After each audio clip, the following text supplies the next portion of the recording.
विलासराव देशमुख एकदा मला आठवतंय ताजवर हल्ला झाला तेव्हा पाहणी करायला गेली ताजची. तेव्हा त्यांच्याबरोबर रितेश देशमुख आणि रामगोपाल वर्मा होता. मीडियानं एवढा गदारोळ वाजवला आणि विलासरावांचं पद मला वाटतं अडचणी झालं, मला वाटतं राजीनामा द्यायला लागला. ही मीडियाची ताकद होती. आर राबांचं एक वाक्य बोलताना चुकलं फक्त. मीडियानं राजीनामा द्यायला लावला. आज सरिताताई मला खरंच आश्चर्य वाटतं. म्हणजे ठीक आहे ना, ठीक आहे तुमच्यावर दबाव आहे, तुम्हाला बऱ्याच गोष्टींची बंधनं आहे, मान्य आहे मला.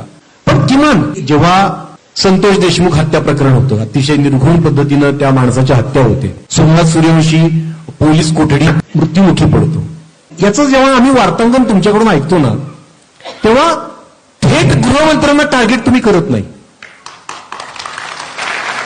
हा जनतेचा प्रश्न आहे. मी काही बारकाईनं बघतो, हुशारीनं तुम्ही पोलिसांवर ढकलता, प्रशासनातल्या अधिकाऱ्यांवर ढकलता, पण थेट गृहमंत्र्यांवर जाब विचारलेलं मी अजून ऐकलेलं नाही. किंवा समजा बीडचा बिहार होतोय असं मीडिया म्हणतं, पण ते बीडचा बिहार होताना वाल्मिक कराडांचं नाव पुढे करतं, काही जण दबकत धनंजय मुंडेंचं नाव घेतात.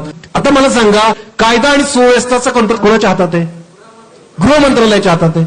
पण एकही मीडिया असं म्हणत नाही की बीडला जे चाललंय ते गृहमंत्री जबाबदार आहेत त्याला.